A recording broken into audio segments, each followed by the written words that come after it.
Back in 2010, 11, 12, I was out doing a lot of networking. I was going to events several nights a week. I was starting my own meetup groups and my own networking groups and doing my own masterminds. And I found that I felt that people were not networking very well. Fortunately, after hearing you guys introduce yourselves, I'm actually in a really good group. I can tell from my own experience just listening to how you guys introduce yourself. You all are pretty seasoned at this. You know how to go out and talk about the businesses that you have.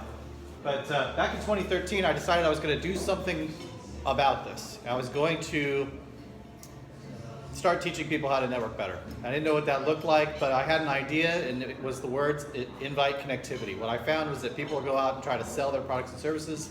As Scott Carley likes to say, they show up at these events with commission breath. And you could smell it on them across the room. And so I wanted to help people actually connect, and not just network to sell their businesses or products or services, but to be able to actually build a network of people. The idea of networking being that you're actually supposed to be building a network, not getting a sell, not getting a lead, not getting a referral, not getting any of that. So I took a concept that I've been working on for quite some time now. There's my mind map from 2013.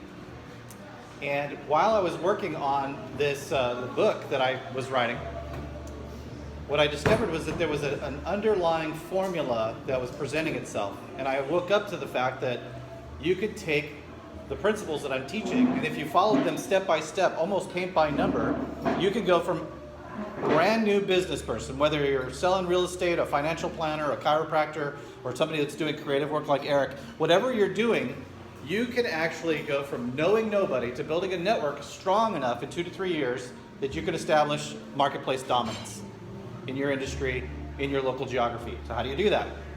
This kind of outlines that. Well, what was interesting was an idea that started out as a book on networking actually became a formula for marketplace dominance. And while I was writing this book, I pivoted around 2017 and I started rewriting the book now from a new perspective. It's no longer just a book about fixing networking. It's a book that new young entrepreneurs, regardless of their age, can take and apply the formula and reach marketplace dominance if they're willing to do the work, do everything that's laid out within the book. However, when Gary approached me and asked me to speak about something, and I wanted to talk about something I'm passionate about, he said, you got to put a biblical perspective on this. And I've been a believer my whole life. I was raised in the church. I strayed. I like to tell people that I was a Christian for the first 18 years of my life. And then I turned 18 and I told my parents that I wasn't going to church anymore and they could stick it because I wasn't interested. And I'd gone to church and I was tired of hanging out with a bunch of hypocrites. Because when you're 18, you think you know everything, right? So I decided to go out into the world and explore all the big questions in life. What's the meaning of life and life, universe, and everything. And what's interesting is it took 18 years, almost 18 years. When I was 35, I actually came back to Christ. And after all of this questioning and exploring and discovering, I finally decided that my parents had it right most of the time, but what really was right was the Bible. And so last Friday I sat down and took a look at everything that I was working on with this book and with this talk I've given numerous times to the business world, and I started to open my Bible and see how the principles of this formula for market dominance actually applies to the teachings of the Bible. And what I discovered is that it actually mirrors the book of Matthew almost perfectly. Christ actually, in a way, gave me the model for marketplace dominance. I just didn't know it until I cracked open the Bible and started looking at it.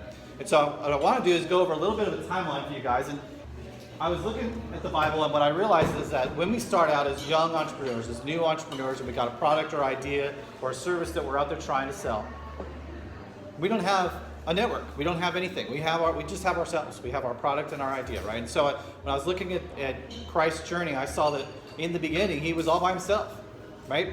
He had John who baptized him, and I like to think of this as sort of that moment you have the spark, the idea, you finally have this, you wake up one day and you just go, enough is enough, I'm quitting my job, I'm going to go do the thing that I'm going to do. I'm going to go and I'm going to start my creative business, or I'm going to go get back into real estate. I'm really going to do it right this time. Oftentimes I ask myself, if I had to start all over again from scratch, what would I do? How would I do it? And in fact, in 2010, when I moved to Austin from Southern California, I'd had 3 moderately successful companies in California, but I found myself living again at my mom and dad's who had retired and moved to Texas. I was living with my parents. I was a single father with a special needs child, and I had to figure out what I was going to do, which is why I'm doing social media today, because this is my entire office right here. It solved all those problems that I had. The only real problem I had was I didn't have a network. Everybody that I knew was still back in California, so I had to get out and I had to begin to grow my business. So for me, the moment I decided, okay, I'm going to go back into business and I'm going to help people optimize their social media, that was me being baptized. Then I had to go get tested. I had to go out into the networking world. I had to go to the lunches and the breakfasts and the happy hours, and I had to have a lot of people look at me and go, "You do what? Why do I want that? Why does that matter?" Of course, this was 2010, and people didn't even have Facebook pages or Twitter accounts, except for very few. And so it gave me an opportunity to go and explain to people how this all worked. That was me going out and preaching. I got opportunities to go speak at B&I groups. I got opportunities to go speak at the Lunch and Learns, the chamber events. I got lots of opportunities to go speak because, fortunately for me, in 2010, there weren't a whole lot of people doing what I do. I finally figured out the missing piece to everything that I needed, and that was I needed my networking buddies. I was very fortunate at the time. When I moved to Texas, I needed insurance, I needed an income, I needed to find solid ground again, and so I was working at Starbucks as a barista. At the Starbucks that I transferred into from California, one of my coworkers was a woman who was practicing law by day in her own law firm, but working at Starbucks at night because it gave her a break from divorcees and criminals, right, that she was hanging out with during the daytime, and it gave her an opportunity to meet normal, regular people and to not have to worry about any decisions she make being life or death, right? Nobody was going to go to jail if the latte was not made right, and nobody was going to lose out on their half of the house in the divorce if she didn't sweep the floors just right. And so she really enjoyed going to work at Starbucks. So she and I became fast friends. Her running her legal practice, me trying to figure out how to start this digital marketing thing. And she became my first networking buddy. And so we started going out to the networking events. And what was great was I had an opportunity to tell people about how amazing she is. By the way, today she's my wife. Some of you actually never know. Yeah. It was really funny. Back in the day, I would show up at events without her, and people would say, "Well, where's Cheryl?" She'd go to events without me, and they'd say, "Where's Joey?" That's how close we became. A lot like Christ's disciples, right?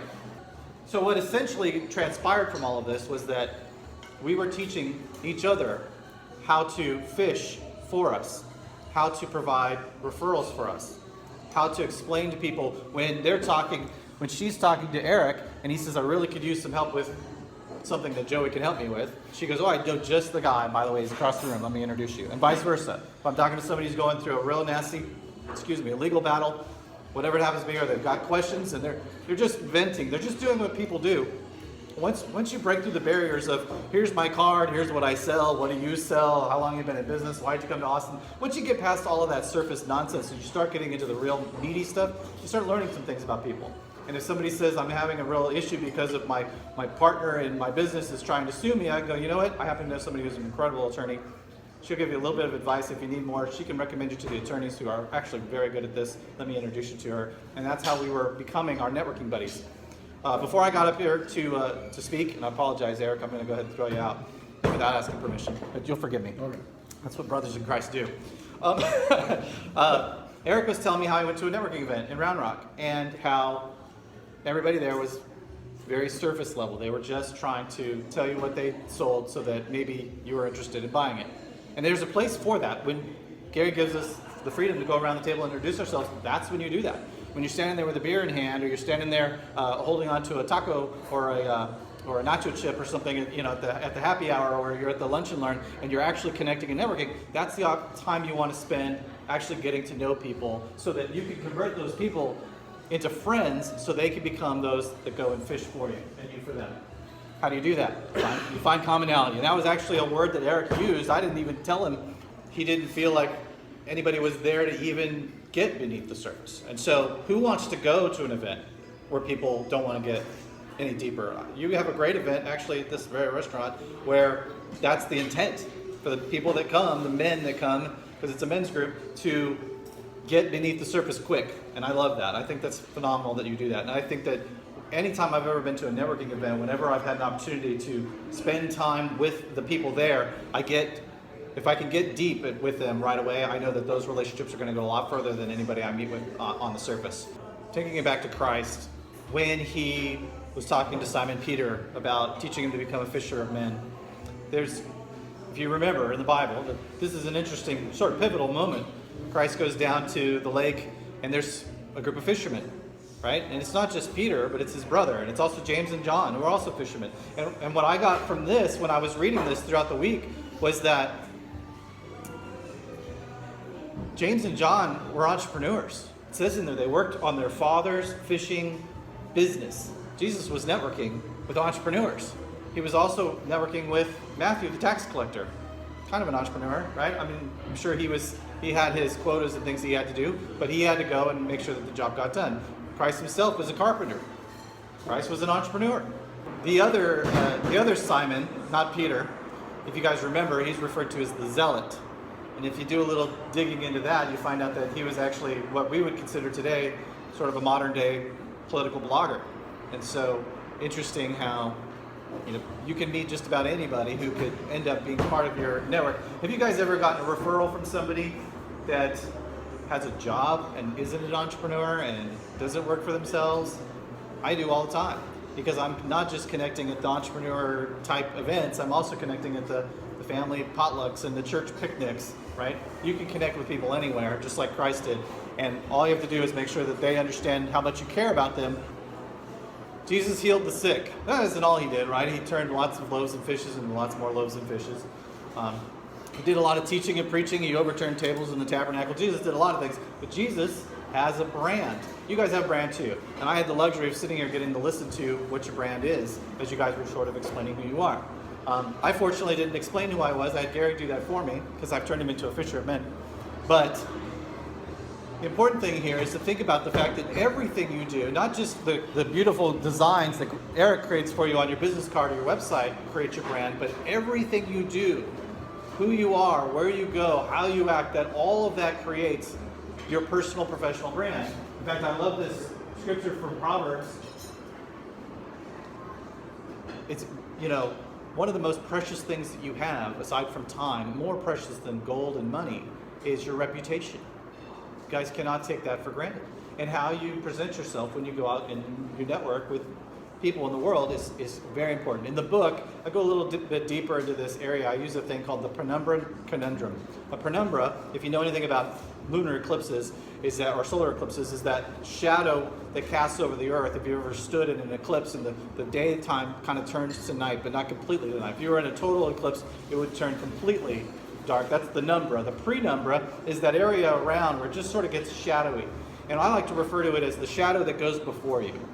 The penumbra. It's the reputation you have that precedes you when you go to a networking event. In 2011, I showed up at a networking event, 200, 300 people at the top of the Whole Foods building downtown Austin. I was hanging out with some friends. I was making new friends. I was deepening the relationship with other friends. And a complete stranger came up behind me and socked me in the arm, just like I'd known him for 10 years. I turned and I said, hello. I didn't know who he was, but he's punched him in the arm. He says, you're the first guy in Austin that I followed on Twitter. And I've been following you for the last year, and he knew me. He knew what I wrote. He knew what I said. You guys talk about, Jason was making a comment earlier today about, we hate going to networking events, so we turn to social media because we think it's safe. But the thing is that your brand even transcends beyond the networking events to church and family and the things you say and do on the internet. I like how author Seth Godin says it. He says a brand is a promise. When you think about your search engine needs, you go to Google, because Google has a brand for promising to give you what you want within 0.4 of a second, right? When you think about your coffee needs, you think about Starbucks because they have a brand that promises you're going to get the same flavor of mocha that you're going to get in California and Texas and in New York. And that's a promise that they're making to you that matches their brand. It's not just the green logo of the siren or anything. Now imagine if your business had 100 people who knew your reputation, knew your work product, knew the quality of who you were, lived locally, and knew people who needed you. How impactful would that be to your business? How important is it that you have a network? Not that you're networking, not that you're going to networking events, but that you have nurtured a network of 100 people who know you, like you, love you, trust you, know what you do, know the quality of the work you do, know the quality of your heart, know the reputation that you have as a sterling individual, and refer the friends and family members that they have to you when they need you. I love this quote from John. You know, Christ, he could have said, I love how he uses servant, because his disciples, they were really serving Christ, right? Like we all are. But he's not just talking to them in this simple verse. He's actually talking to all of us. We're not just his servants. And as you know, if you have a relationship with him, if you've developed that, then you have become a friend of Christ. And as a friend of Christ, that comes with some pretty remarkable perks. I mean, that transcends everything I'm trying to talk to you about networking today, but you guys get the idea that when you're trying to go out and network, put yourself in Christ's shoes. You're not trying to get a lead. You're not trying to get a referral partner, although we'll talk about strategic partners in a minute. You're trying to connect and build relationships and have friends.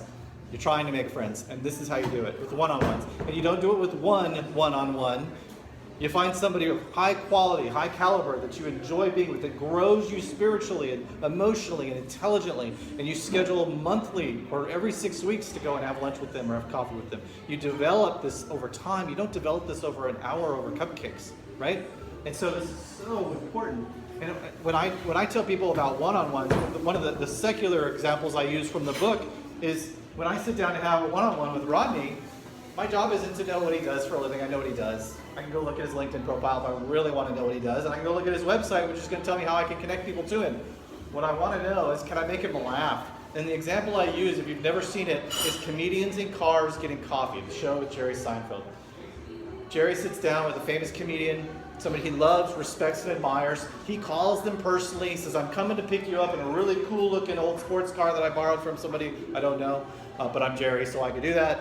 He takes them to a local coffee shop, and they just try to make each other laugh. And you know what you get at the end of that 15 minutes when you watch that show? You get the impression that these people really like each other. These people are going to leave that experience, and they're going to talk about it for years. They're going to say, remember that time I went and had coffee with Jerry Seinfeld? They're not going to talk about the time they were on his show. They're going to talk about the time they made him laugh, or the joke he told that made them laugh, or the story that he told that made them feel some emotion about how something in their life, some person they knew that had passed away, or somebody that had done something impactful had an impact on them. And that's important. You guys know this one. I don't have to beat this one to death. Everybody in this room is a quality person. Everybody in this room has the opportunity to sharpen the other individuals in this room. It's not an opportunity to get together and tell each other how you're so great at what you do. That's good, and you should, but don't linger on that. Talk to somebody about what's going on in their life. Jason and I see each other all over town, and he's the first one to say, how are you? What do you need? Right? That impacts me. I love having coffee with this guy because he doesn't just linger on the fact that he's a chiropractor. He starts getting excited about some idea he's got that he may never take action on, and it has nothing to do with what he does, but he's excited about something. He's got passion. And as soon as he's done talking about that, he turns it on and he says, what are you passionate about? And I love that. That to me speaks volumes. So how do you fine-tune the network? This is when you go back to your LinkedIn, and this is a rough example, but you go back to your LinkedIn account, you scroll through, I have 2,000 connections on LinkedIn. I recently decided I was going to go through and remove people I didn't find I had any value with. And you know what? I didn't remove anyone, because I found value in every single one of those 2,000 people, and not because I could just broadcast a message out and have them buy my products and service. It's because I've carefully curated a large network of people who I know, like, love, trust, and they also like me as well. And we all know this, we all believe this, but how many of you are looking at the ROI of your networking effect as the more people that you have these tight cords with, the stronger those relationships are going to be, right? And the more that you have, the tighter your business is going to be, because you're not going to be relying on just a few referral partners. You're going to be relying on the large network of people who know you, like you, love you, and trust you. When you go to large conferences within your industry, my wife, her number one referral source is other attorneys, because she's getting around those kinds of people, and she usually finds them at the larger conferences. The other professions, financial professions, real estate, in law, you have to go and continually get an education. And where do you do that? I wish she did more cruises, but she doesn't. We tend to go to San Antonio, sometimes Galveston, but it's fun to be able to go to these things, and she's developing and deepening relationships at these conferences with like individuals, right? Danny can go and develop relationships, and I'm sure he has because he's a master at it, with people that are in the same industry, in mortgages and in finance, to help that opportunity for business to come his way, because they're going to meet people, if they live in California, they're going to meet people who need him and what he does in Texas, and vice versa. Building strategic partnerships has been the the backbone. It's been the keystone, really, of my business. I have a gentleman friend who, he has this video business where he does really amazing videos for companies. And anytime I know somebody who needs that service, I don't think of anybody else. And I know probably 24 people who do that kind of stuff. I always recommend him. And at one point he got tired of making videos and he decided to train video makers, video producers to run a successful business because he created a very successful business. And in his training, he has a whole 40-minute module on building a network through strategic partners. And he calls it Meet Somebody Like Joey. That's the name of the module. And he spends that whole time talking about client after client after client after client that he met because I got deep with him and because we have that relationship. All right. Christ dies, he gets resurrected. He's meeting his followers just before he resends. He says, I commit you to go out and spread the message, right? We all know the end of that story. 2,000 years later, he's over 2 billion followers. He's doing pretty good. I think he illustrates the ultimate example. I mean, just look at the Bible. It's the most sold book ever, right? He epitomizes the very essence of building marketplace dominance. So I don't think it's such a bad thing to look toward him as the formula, as the model for how he did it.